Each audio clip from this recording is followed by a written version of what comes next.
Mega DSC ద్వారా రాష్ట్రంలోని ఉపాధ్యాయ ఖాళీల భర్తీ చేపట్టాలని ఇటీవలే ముఖ్యమంత్రి రేవంత్ రెడ్డి అధికారులను ఆదేశించిన సంగతి తెలిసిందే. ఈ మేరకు మెగా డిఎస్సి నిర్వహణపై విద్యాశాఖ అధికారులు కసరత్తు మొదలుపెట్టారు.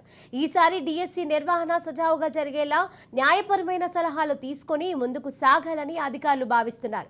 గత ప్రభుత్వం మొత్తం 5,089 పోస్టుల భర్తీకి డిఎస్సి నిర్వహణకు నోటిఫికేషన్ జారీ చేయగా ఇందులో స్కూల్ అసిస్టెంట్స్ 1,739, భాషా పండిట్లు 616, వ్యాయామ ఉపాధ్యాయులు 164, సెకండరీ గ్రేడ్ టీచర్స్ 2,575 పోస్టులను ఖాళీగా చూపారు. అయితే గతేడాది ఆగస్టు వరకు ఆ పోస్టులు లెక్క తేలాయి.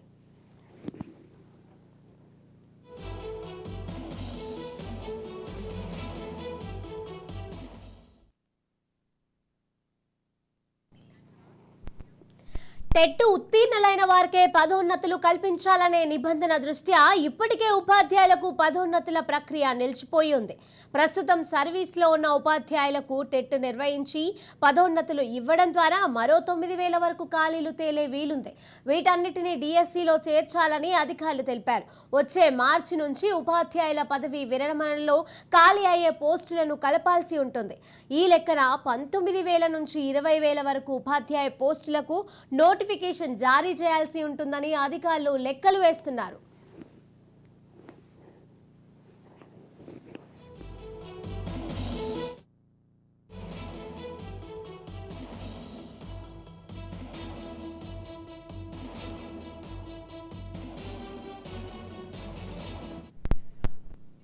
డిఎస్సి నిర్వహణకు అవసరమైన కసరత్తు వారం నుంచి 15 రోజుల్లో పూర్తి చేసి సీఎంకు నివేదించాలని విద్యాశాఖ సన్నాహాలు చేస్తోంది. నివేదిక అందిన తర్వాత మరోసారి ముఖ్యమంత్రితో సమావేశమయ్యాక డిఎస్సి నిర్వహణ తేదీలపై స్పష్టత వచ్చే వీలుంది.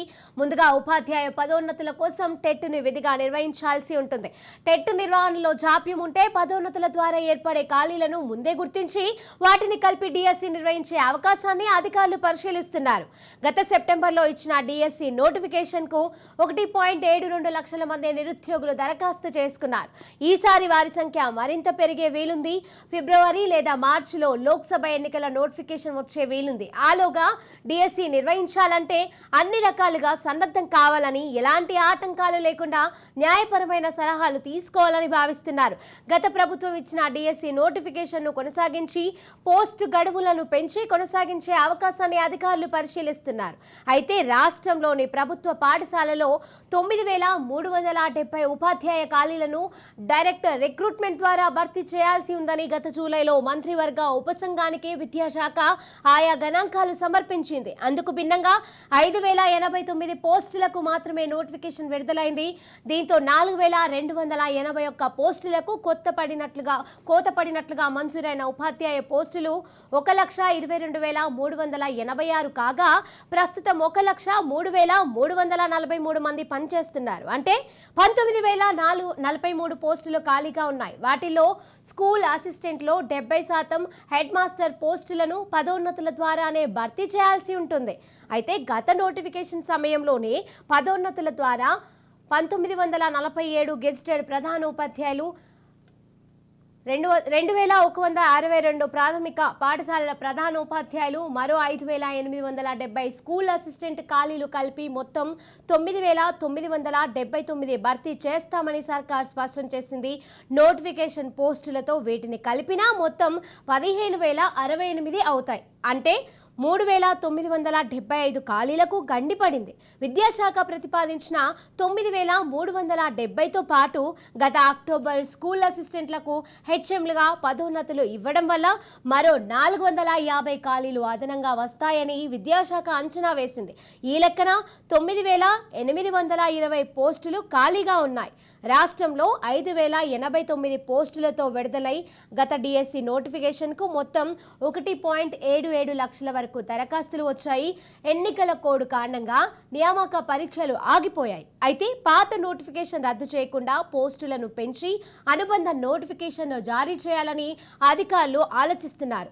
వచ్చే ఏడాది జూన్లో కొత్త విద్యా సంవత్సరం ప్రారంభమయ్యే నాటికి ఉపాధ్యాయ ఖాళీల భర్తీ పూర్తయితే విద్యార్థులకు ప్రయోజనం కలిగే అవకాశం ఉంటుంది.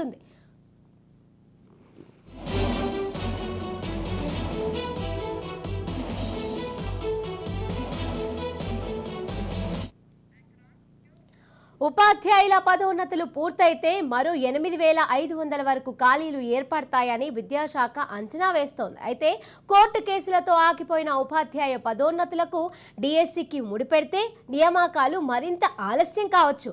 దీనిపై అధికారులు నిర్ణయం తీసుకోవాల్సి ఉంది.